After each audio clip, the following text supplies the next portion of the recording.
Hello everyone. आज हम discuss करेंगे वेस्टर्न पॉलिटिकल थॉट।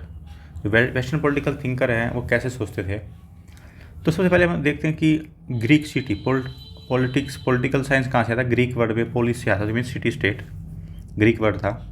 तो ये आप देख सकते हो, ये डायग्राम में दिखाई दे रहा है, इसको ग्रीक बोलते थे पहले। ये इतना एरिया था, ये ग्रीस बोलते हैं आज के टाइम में। ये वेस्टर्न साइड है टर्की के।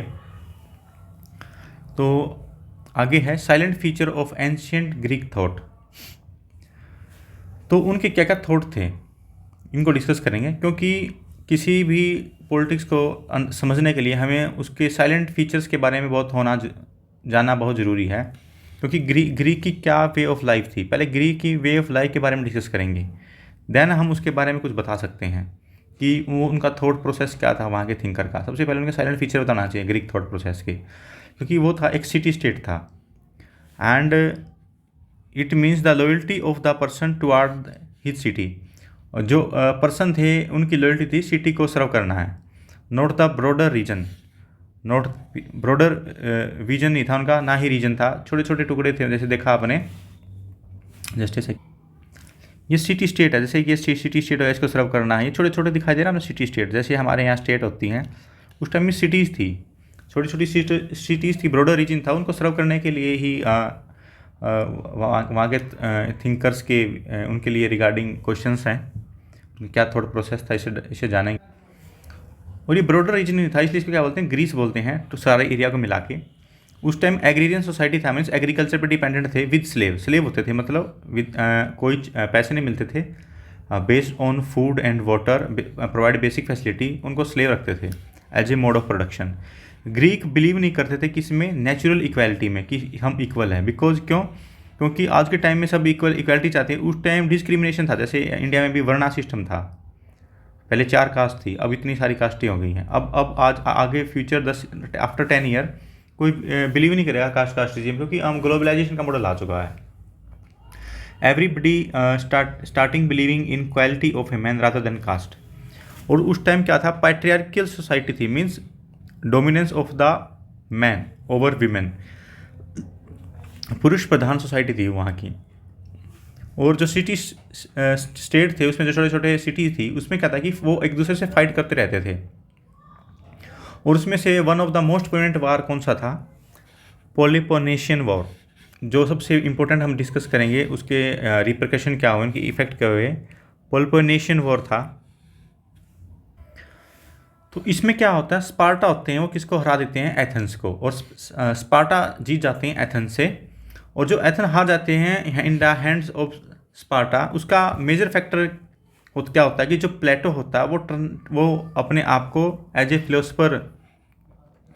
फिलोसफी की तरफ उनका रुझान बढ़ जाता है। और एक बुक लिखी जाती है, थाइसुडाइडस द्वारा एक बुक लिखी जाती है, उसका नाम है the history of Peloponnesian war. वो किसके द्वारा लिखी गई थी, थाइसुडाइडस। इसको आप गूगल पे सर्च कीजिए थाइसुडाइडस को, तो उन्होंने ये बुक लिखी थी। और इसका वॉर का जो वॉर हुआ था पेलोपोनेशियन वॉर, उसका सबसे मेजर इफेक्ट था, जो प्लेटो है, टर्न होते हैं किसमें, फिलोसफी में। और ये फादर ऑफ फिलोसफी किसको बोला जाता है, प्लेटो को बोला जाता है।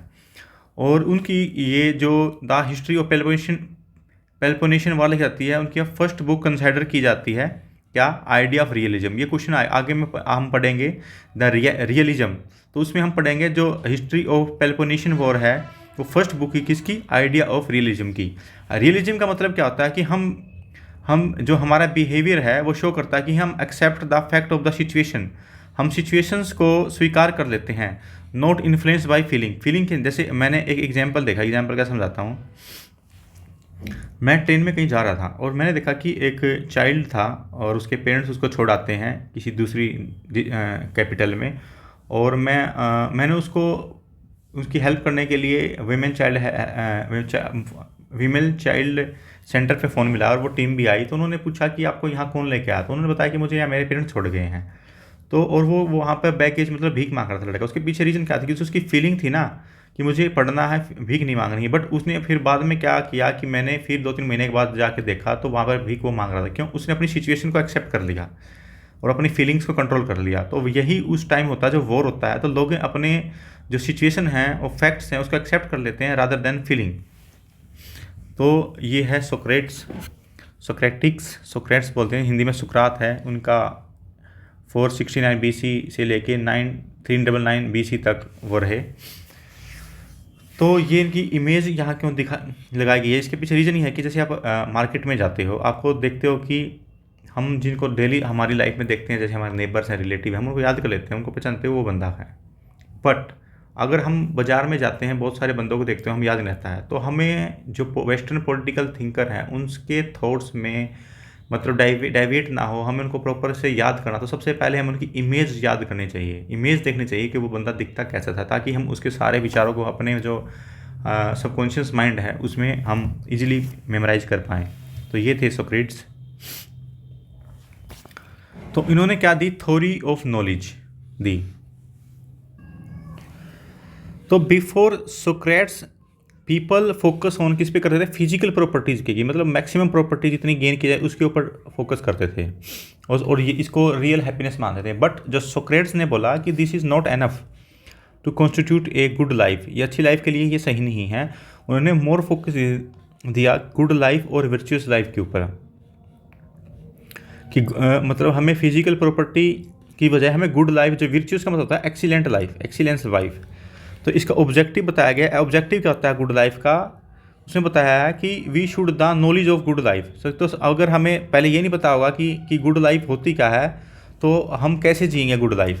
तो उन्हें बताया कि ऑब्जेक्टिव थ्योरी ऑफ नॉलेज ये बताती है कि हमें लाइफ को कैसे जीना चाहिए। तो उन्हें बताया कि सोर्स ऑफ अल्टीमेट नॉलेज, तो नॉलेज का जो अल्टीमेट सोर्स क्या है वो है विद इन अवर सेल, हमारे अंदर ही है। क्या, हमारी सोल, आत्मा, जो हमें अल्टीमेट गाइड करती है टाइम टू टाइम में व्हाट शुड वी डू, कि हमें क्या करना चाहिए और कि हमें क्या नहीं करना चाहिए।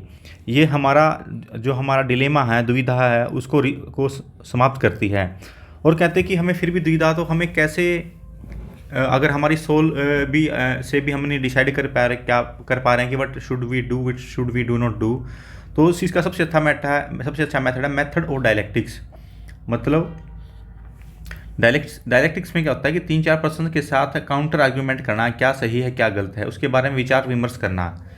तो मेथड ऑफ डायलेक्टिक्स दिखाता है कि हमें व्हाट इज़ गुड लाइफ।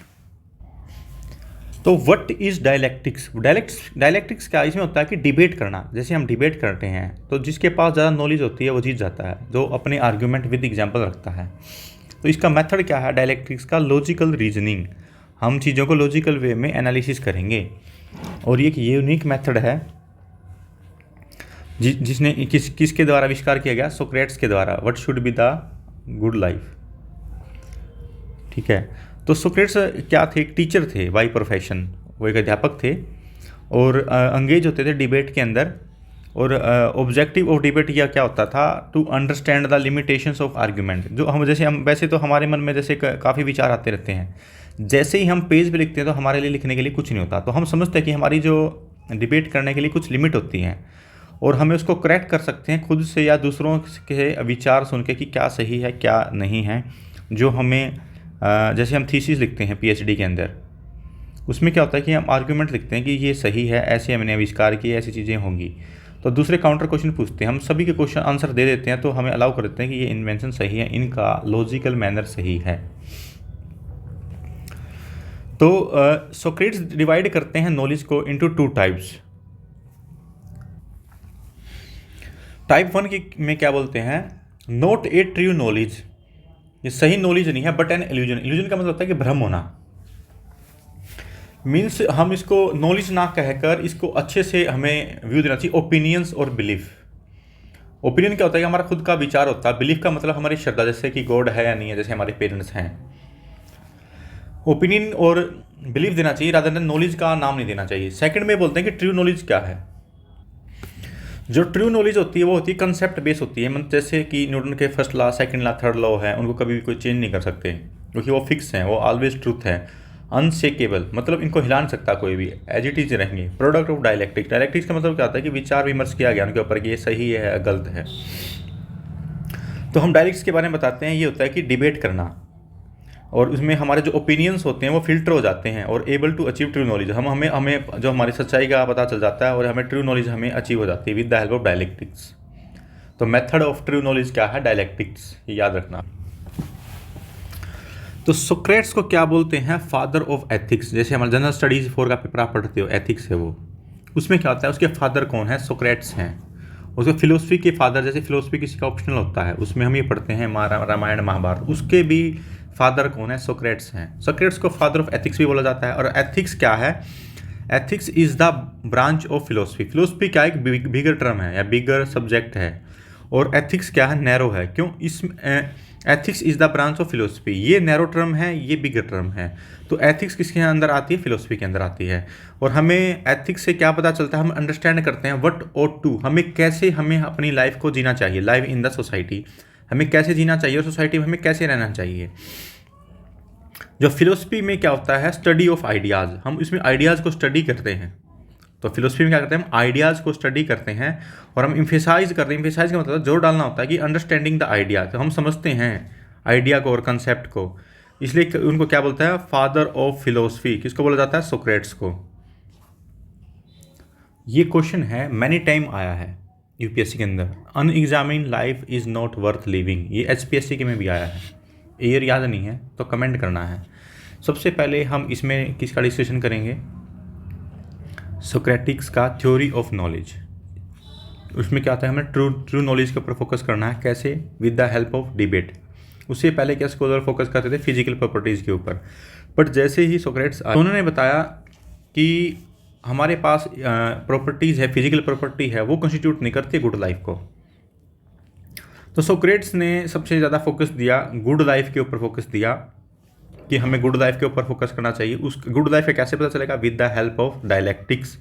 ये एक तरीका है, हम किसी के साथ डिबेट करेंगे with the help of knowledge in true sense में। और वो क्या है? ये अनसेकेबल होगी, उसको कोई नहीं हिला पाएगा। जो ट्रू होगा, ट्रू सत्य में जयते, सत्य की हमेशा जीत होती है। तो हम जब डिबेट करते हैं तो दूध का दूध पानी का पानी हो जाता है।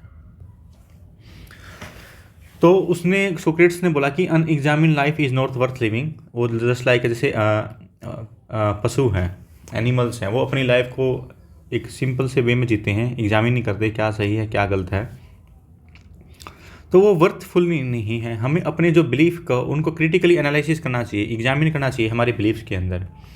तो जो हमारे रियल सेंस है, जो उसको गुड लाइफ क्या है इन रियल सेंस है, वो है with the help of knowledge. Knowledge को कैसे करेंगे? With the help of the dialectics. और डायलैक्टिक्स में पता चल जाए knowledge with virtue. Knowledge with virtue का मतलब क्या होता है? कि एक्सीलेंस, हमें एक्सट्रीम फेज होना किसी चीज़ का। जो this idea is relevant in these days, जैसे हम ये हमारी आउटडेटेड और इन ह्यूमन कस्टम्स थी। जैसे सती का एग्जाम्पल लो, सती का एग्जाम्पल, विडो पहले रीमैरिज नहीं होती थी, अब विडो रीमैरिज होती हैं, तो वो आउटडेटेड और इन ह्यूमन हो चुकी है। और उसका आज भी स्टिल प्रिवेंट है। जैसे हमें कुछ करना होता है कि फर्स्ट पोजीशन सेकंड पोजीशन निकालने, तो हम डिबेट करवाते हैं with the help of the knowledge, या कंपटीशन टेस्ट करवाते हैं। तो क्यों करवाते हैं? कि हमें उसमें एक ले लेते हैं चीज़ों को कि दूध का दूध पानी का पानी हो जाए for among the certain section of society. तो जो गलत होगा, जो अनएग्जामिन होगा, वो रिजेक्ट हो जाएगा। कैसे? इलॉजिकली और इनह्यूमन उसको हो जाती चीज़ें। इसलिए सोक्रेट्स की थ्योरी ऑफ नॉलेज हमें प्रोवाइड करती है रियल हम what should be live our life. तो उनका जो प्लेटोज है, उनको क्या बोला गया है? कि पॉलिटिकल फिलोसफी के फाउंडेशन है उन्होंने दी। मतलब जो फाउंडेशन तैयार होती है हमारी पॉलिटिकल साइंस की, पॉलिटिकल फिलोसफी की, वो कि सोक्रेट्स ने दी थी। और उसका जस्टिफिकेशन, इसके लिए उन्होंने जस्टिफिकेशन दिया रूलर ऑफ फिलोसफर किंग। उन्होंने बोला गया कि जो हमारा प्राइम मिनिस्टर है या किंग है, पहले प्राइम मिनिस्टर किंग होते थे, किंग होता था।